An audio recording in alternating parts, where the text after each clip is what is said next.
Assalamualaikum warahmatullahi wabarakatuh. Shalom, Om Swastiastu, Namo Buddhaya, salam kebajikan. Salam sejahtera untuk kita semua.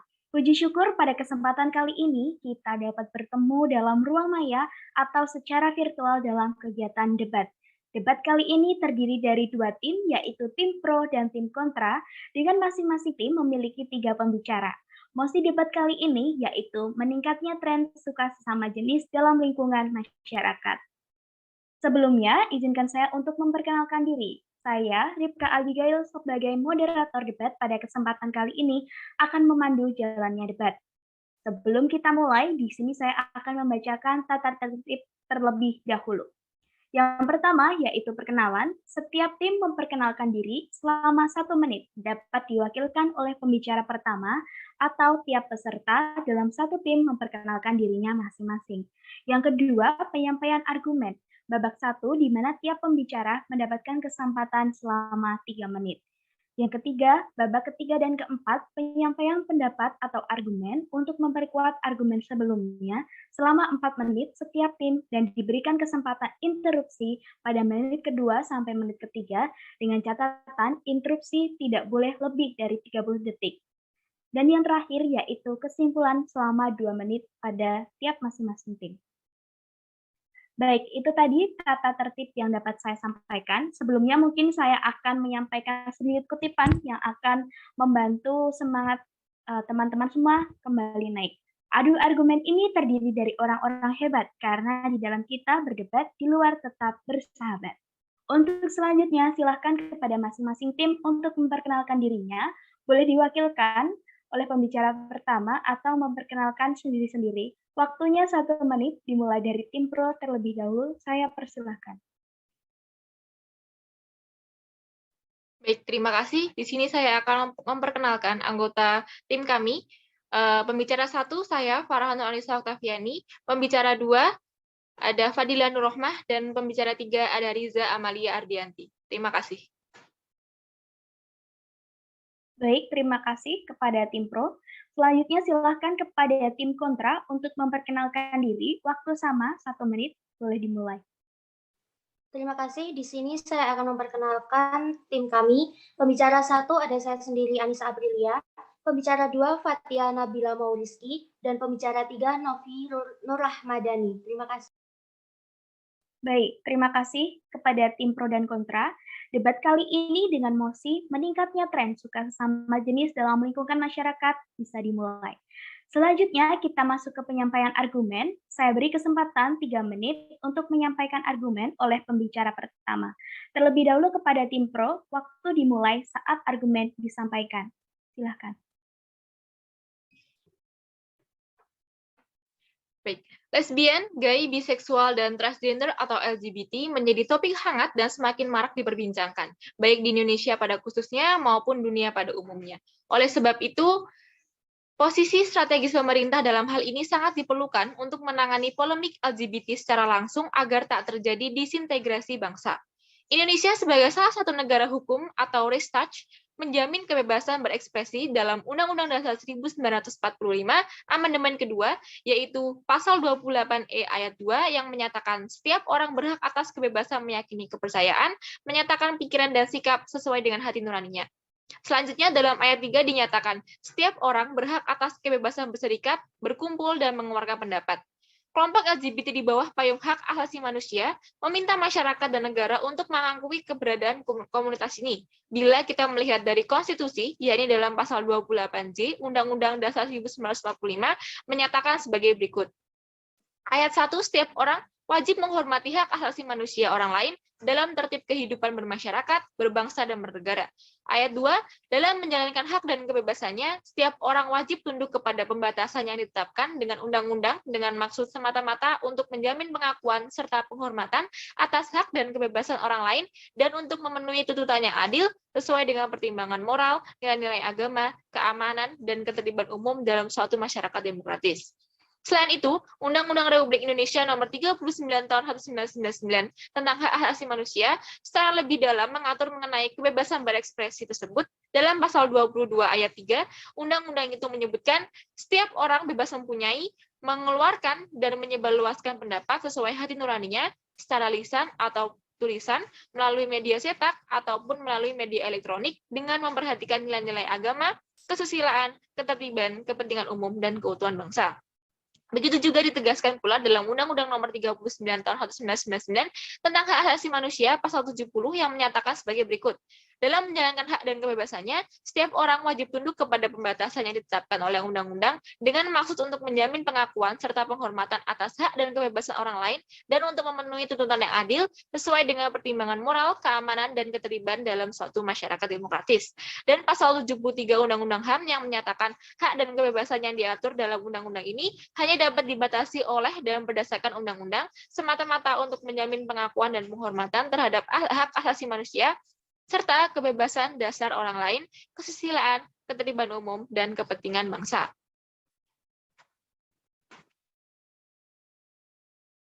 Baik, terima kasih kepada tim Pro. Selanjutnya saya beri kesempatan yang sama kepada pembicara pertama tim kontra. Waktunya sama, 3 menit, dimulai saat argumen disampaikan. Saya silakan. Baik, di Indonesia LGBT memang telah menjadi hal yang membudaya di masyarakat Indonesia. Satu alasan yang membuat kebanyakan orang menerima keberadaan LGBT adalah adanya nilai-nilai demokratis yang mengusung hak asasi manusia. Mereka menuntut haknya untuk bebas menentukan gender atau sex orientation dan hak menunjukkan identitas mereka sebagai kaum LGBT di khalayak umum. Satu hal yang menjadi pertanyaan ialah bagaimana perspektif hukum mengenai LGBT di Indonesia? Muncul berbagai pro dan kontra mengenai LGBT ini. Memang benar, setiap manusia mempunyai kebebasan masing-masing, tetapi tidak ditelaah lebih dalam bahwa keberadaan yang memiliki berbanding lurus dan batasan yang harus dipenuhi pula. Seperti apakah melanggar agama, kesusilaan, kepentingan umum, hingga keutuhan bangsa. Pada kenyataannya, dengan banyaknya yang memperbincangkan mengenai status kaum berbendera pelangi ini mengarahkan pada satu kesimpulan, masyarakat Indonesia merasa keamanan dan ketertiban mereka terancam, sebagaimana menurut Undang-Undang Negara Republik Indonesia tahun 1945 pada Amandemen 2, sudah secara tegas memasukkan hak atas rasa aman ini di pasal 28A sampai 28I. Juga diatur dalam pasal 30 Undang-Undang Republik Indonesia tahun 39 nomor 39 tahun 2009 tentang HAM. Setiap orang berhak atas rasa aman dan tentram serta perlindungan terhadap ancaman ketakutan untuk berbuat atau tidak berbuat sesuatu. Juga pasal 35, setiap orang berhak hidup di tatanan masyarakat dan kenegaraan yang damai, aman dan tentram yang menghormati, melindungi dan melaksanakan sepenuhnya hak asasi manusia dan kewajiban dasar manusia sebagaimana diatur dalam undang-undang ini. Perkawinan juga bertujuan salah satunya untuk melestarikan umat manusia, seperti yang sudah diatur dalam pasal 1 Undang-Undang Nomor 1 Tahun 1974 mengenai perkawinan, bahwa perkawinan ialah ikatan lahir batin antara seorang pria dengan seorang wanita sebagai suami istri dengan tujuan membentuk keluarga rumah tangga yang bahagia dan kekal berdasarkan ketuhanan yang Maha Esa. Sangat kontras bila dibandingkan kaum LGBT yang penyuka sesama jenis ini. Bila dilegalkan, LGBT akan berdampak pada timbulnya berbagai masalah, mulai dari menurunnya angka kelahiran karena sudah pasti sesama jenis tidak bisa menghasilkan keturunan. Kita hidup di tengah-tengah masyarakat yang beragama dan berbudaya. Ada dua hal yang menghimpit kaum LGBT, yakni antara norma dan keadilan. Bagi kaum LGBT, norma dan keadilan tidak dapat serta-merta berjalan beriringan. Keberadaan mereka yang dianggap berbeda oleh masyarakat normal lainnya dianggap tidak sesuai dengan norma agama dan budaya. Bagi sebagian masyarakat besar, individu atau kelompok orang yang kebiasaan dalam berbudaya tidak sesuai dengan norma tidak berhak untuk mendapatkan keadilan dalam setiap segi kehidupan mereka. Merespon maraknya LGBT, masyarakat harus mampu mengembangkan kewaspadaan sosialnya. Baik, terima kasih kepada pembicara pertama dari masing-masing tim, baik tim pro maupun tim kontra. Selanjutnya kita masuk ke babak kedua, di mana pembicara kedua dapat memperkuat argumen sebelumnya. Waktunya 4 menit, kemudian diberikan kesempatan untuk interupsi pada menit kedua sampai menit ketiga. Saya ingatkan kembali, interupsi tidak boleh lebih dari 30 detik. Kepada pembicara kedua tim pro, terlebih dahulu disilahkan, waktu dimulai saat argumen disampaikan. Baik, budaya pasti berubah. Apa yang sekarang tidak diterima mungkin akan dilawan, akhirnya diterima juga. Kalau dalam konteks saat ini, saya sepakat bahwa belum ada undang-undang yang mengatur tentang perkawinan sejenis. Tapi misalkan dalam konteks perubahan-perubahan hukum, kebijakan itu pasti akan ada dan akan ada perubahan terdapat hukum. Jika berbicara tentang undang-undang perkawinan, kita jangan lupa, kita juga punya Undang-Undang Nomor 33 Tahun 1999 tentang Hak Asasi Manusia, Undang-Undang tentang Anti Diskriminasi, yang dimana tidak boleh mengalami diskriminasi.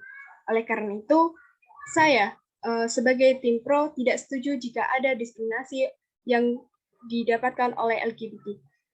Lalu, terdapat penelitian dari Arus Pelangi di Indonesia mengatakan bahwa 89,3% LGBT di Indonesia mendapatkan kekerasan dan diskriminasi. Bisa dikatakan bahwa dari 10 LGBT, 9 darinya mendapatkan perlakuan yang kurang baik atau bisa disebut diskriminasi. Kemudian adalah bagaimana orang-orang yang memiliki orientasi seksual yang berbeda, orang-orang yang bisa kita sebut lesbian, gay, biseksual, transgender, itu juga punya hak yang sama, diakui oleh negara, tidak boleh didiskriminasikan. Kekerasan pun tidak boleh ada. Berbicara tentang Undang-Undang 1945, Pasal 28I juga mengatakan bahwa setiap orang berhak bebas dari perlakuan yang bersifat diskriminasi atas dasar apapun dan berhak mendapatkan perlindungan terhadap perlakuan yang bersifat diskriminasi. Ketika kita juga jangan lupa punya sila, yaitu dalam Pancasila yang terdapat pada sila kelima yang berbunyi. Baik, silakan. Tidak dibenarkan bila tim pro menyebutkan adanya sikap atau perilaku diskriminasi dari masyarakat Indonesia terhadap kaum LGBT. Pada dasarnya, sikap yang kurang menerima adanya LGBT oleh masyarakat Indonesia merupakan suara untuk tetap mempertahankan batasan-batasan seperti yang terkandung di dalam sila pertama Pancasila, yang mana agama khususnya Islam menentang adanya LGBT. Selain itu, masyarakat juga berusaha. Waktu habis. Baik, namun yang sudah saya sampaikan sebelumnya, terdapat penelitian yang dilakukan oleh Arus Pelangi menunjukkan bahwa LGBT mengalami diskriminasi oleh masyarakat di Indonesia. Dari tim pro sebelumnya juga mengatakan bahwa dalam Undang-Undang 1945 Amandemen 2, yaitu pasal 28E ayat 2 yang menyatakan setiap orang berhak atas kebebasan meyakini kepercayaan, menyatakan pikiran dan sikap sesuai dengan hati nurani. Nah, dalam penelitian tersebut sudah bisa kita katakan bahwa terdapat diskriminasi yang baik. Namun dalam yang sudah saya sampaikan sebelumnya, terdapat penelitian yang dilakukan oleh Arus Pelangi menunjukkan bahwa LGBT mengalami diskriminasi oleh masyarakat di Indonesia. Dari tim pro sebelumnya juga sudah mengatakan dan juga menekankan bahwa dalam Undang-Undang 1945 Amandemen 2, yaitu pasal 28E ayat 2 yang menyatakan bahwa setiap orang berhak atas kebebasan meyakini kepercayaan, menyatakan pikiran dan sikap sesuai dengan hati nuraninya. Dan penelitian tersebut sudah menunjukkan bahwa LGBT di Indonesia mengalami diskriminasi oleh masyarakat di Indonesia.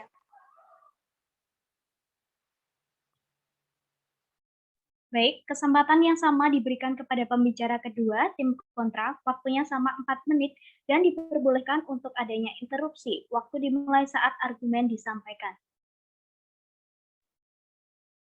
Baik, seperti yang dikatakan di awal tadi, di Indonesia memang LGBT telah menjadi hal yang membudaya bagi masyarakat Indonesia. Suatu alasan yang membuat kebanyakan orang menerima keberadaan LGBT karena adanya nilai-nilai demokrasi yang mengusung hak asasi manusia, yaitu menuntut hak bebas menentukan gender. Tetapi di Indonesia sendiri juga ada perbedaan terhadap keberadaan LGBT. Salah satu alasannya adalah Pancasila. Indonesia memiliki Pancasila yang menjadi ideologi bangsa. Dengan begitu, berhak untuk memberikan pandangan hidup dan batasan kehidupan bangsa Indonesia. Dalam sila pertama Pancasila, sudah menunjukkan Indonesia ialah negara ketuhanan dan religius. Indonesia mengakui 6 agama yang dipeluk oleh setiap rakyat Indonesia. Dalam nyatanya, setiap agama itu mengajarkan Tuhan menetapkan setiap manusia berpasang-pasangan, yaitu pria dan wanita bertujuan untuk menghasilkan keturunan. Kita juga mengetahui Indonesia adalah negara hukum, seperti yang tercantum dalam Undang-Undang Nomor 1 Tahun 1974 tentang perkawinan. Jika dilihat dari alasan tersebut, LGBT sudah seharusnya sangat jelas tidak sejalan dengan bangsa Indonesia, dan layaknya Indonesia menolak adanya LGBT tersebut. Karena LGBT tidak hanya merusak moral bangsa dan melanggar hukum, tetapi juga menyebabkan turunnya populasi bangsa Indonesia secara drastis, bahkan bisa punah.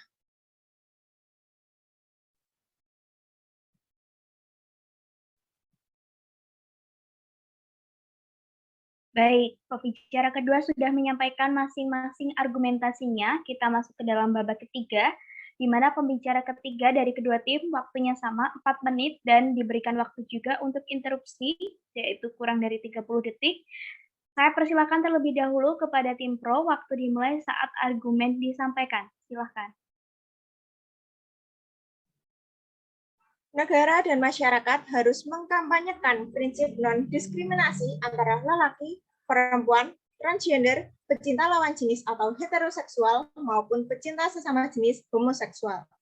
Setiap orang mempunyai hak atas kebebasan terhadap hidupnya. Dosa, ya dosa dia. Kita tidak boleh menjadi penghakim dalam hidup orang lain. Indonesia sebagai salah satu negara hukum yang menjamin kebebasan berekspresi. Misalnya yang tertuang dalam UUD 1945 Amendment 2, yaitu pasal 28E ayat 2 yang menyatakan setiap orang berhak atas kebebasan meyakini kepercayaan, menyatakan pikiran dan sikap sesuai dengan hati nuraninya. Hidupnya untuknya, hidup kita untuk kita. Orang-orang yang termasuk dalam kaum tersebut juga perlu mendapatkan hak asasinya, yaitu kebebasan memilih jalan hidupnya. Ketika berbicara tentang homoseksualitas, kita memang tidak dapat terlepas dari pembahasan mengenai seksualitas yang memicu terjadinya diskriminasi terhadap kaum homoseksual. Padahal, Dewan Hak Asasi Manusia Perserikatan Bangsa-Bangsa atau Dewan HAM PBB telah mengeluarkan resolusi yang menyatakan bahwa tidak boleh ada diskriminasi atau kekerasan terhadap orang lain berdasarkan orientasi seksualnya. Nah, jangan sampai intoleransi sebagai bentuk penolakan dari orang lain atau kaum lain itu sampai menimbulkan kekerasan fisik atau penganiayaan. Di Indonesia memang saat ini menolak adanya LGBT, namun kita tidak tahu bagaimana hukum di masa yang akan datang. Di era globalisasi ini, pengaruh budaya Barat sudah masuk di Indonesia.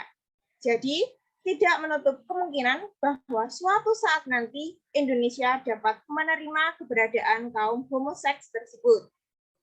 Nah, berbicara mengenai turunnya populasi bangsa atau turunnya populasi manusia, terkait dengan keturunan, kaum homoseksual dapat melakukan adopsi anak dan tentunya anak tersebut akan mendapatkan kasih sayang dan akan dirawat dengan baik oleh mereka.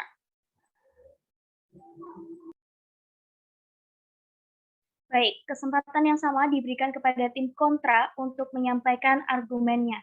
Kepada pembicara ketiga tim kontra, disilakan waktu 4 menit dimulai saat argumen disampaikan. Kalau berkaitan dengan hak asasi manusia, memang benar, seluruh masyarakat Indonesia berhak memilih dan menentukan hidupnya. Namun tetap saja, kita ini tinggal di Indonesia, di mana semua tindak tanduknya tertulis dalam pasal-pasal dan hukum negara. Ketika ada yang salah, mereka perlu sebuah tindakan. Bahkan sila pertama berbunyi ketuhanan yang Maha Esa. Artinya, Indonesia benar-benar menjunjung nilai agama, apapun itu agamanya. Apakah kita ini menginginkan bila negara ini menjadi seperti kaum Sodom, kaum Nabi Nuh yang dilaknat Allah? Pasti tidak ada ya. Jika memang Indonesia ini berubah tentang hukum di Indonesia, itu artinya mengubah pula Pancasila, terutama pada sila pertama. Padahal jika mengingat perjuangan bangsa Indonesia, dahulu sila pertama ini diperdebatkan hingga menuju pada titik keadilan. Akankah negara ini hancur karena ideologi yang diubah? Akan banyak penolakan yang terjadi.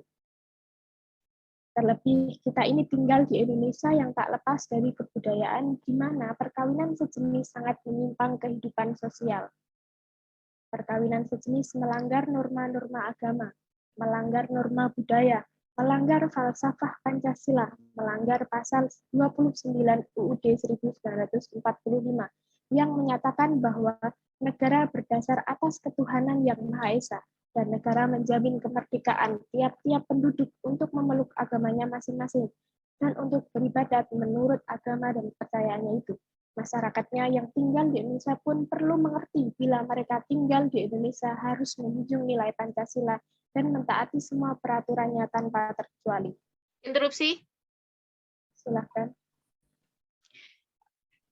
Jika ini benar-benar menyimpang seperti yang sudah saudara katakan, apakah ada program penyuluhan untuk mencegah orang-orang LGBT menyimpang lagi? Faktanya, masyarakat mayoritas malah mendiskriminasi kaum minoritas atau LGBT, bahkan mengolok-ngolok. Apakah hal tersebut sejalan dengan Pancasila dan prinsip-prinsip hukum lainnya? Waktu sudah habis.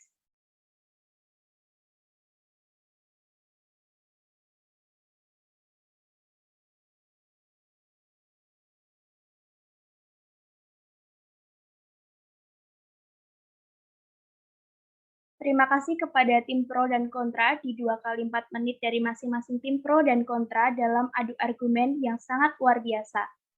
Kita masuk kepada sesi terakhir, yaitu kesimpulan dari masing-masing tim. Untuk itu, silahkan terlebih dahulu kepada tim pro untuk menyampaikan kesimpulannya selama 2 menit. Waktu dimulai saat argumen disampaikan. Silahkan. Kelompok LGBT di bawah payung hak asasi manusia meminta masyarakat dan negara untuk mengakui keberadaan komunitas tersebut. Berada di bawah hukum Undang-Undang Dasar 1945 Amendement 2, yaitu pasal 28E ayat 2 dan pasal 28J serta UU Republik Indonesia nomor 39 tahun 1999 dalam pasal 22 ayat 3, pasal 70 dan pasal 73 mengatur tentang HAM secara lebih dalam juga mengatur mengenai kebebasan berekspresi dan toleransi. Hukum di Indonesia yang berpegang pada UUD dan Pancasila memang tak sesuai. Namun, budaya dapat berubah dan akhirnya pun diterima. Berpegang pada sila kelima Pancasila, kaum LGBT perlu mendapatkan perlindungan dan keadilan sosial. Dewan HAM PBB mengatakan tidak boleh ada diskriminasi atau kekerasan terhadap orang lain yang dapat menimbulkan kekerasan fisik atau penganiayaan. Mengenai keturunan, kaum homoseks dapat melakukan adopsi anak. Apabila LGBT disangkut pautkan dengan Pancasila, kita hidup di Indonesia dengan ragam budayanya. Apabila hal tersebut dianggap melanggar norma dan falsafah Pancasila, sampai saat ini juga belum ada program penyuluhan pencegahan LGBT yang dianggap menyimpang tersebut. Makanya, masyarakat mayoritas malah mendiskriminasi kaum minoritas, yang seharusnya kita saling menghargai pilihan masing-masing dan saling menghormati.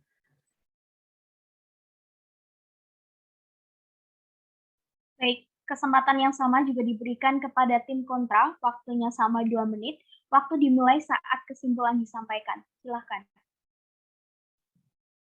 Baik, kesimpulan dari tim kami, di Indonesia LGBT telah menjadi hal yang membudaya di masyarakat. Salah satu alasan yang membuat LGBT diterima di masyarakat ialah adanya nilai-nilai demokratis yang mengusung hak asasi manusia.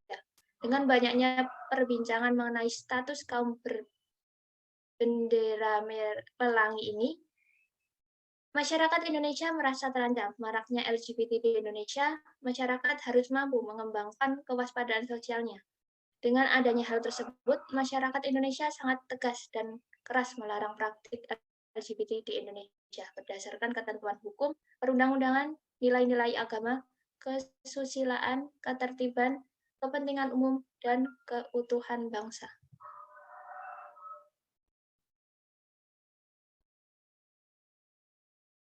Baik, terima kasih kepada kedua tim pro dan kontra yang sudah memberikan argumen terbaiknya. Debat dengan mosi, meningkatnya tren suka sesama jenis dalam lingkungan masyarakat kali ini telah selesai. Terima kasih atas perhatiannya, salam sehat dan sukses selalu untuk kita semua. Melihat eloknya warna Kamboja, namun tidak seputih warna Melati. Mohon maaf dan terima kasih dari saya, sampai jumpa di lain hari. Saya Rika Abigail selaku moderator undur diri. Wassalamualaikum warahmatullahi wabarakatuh.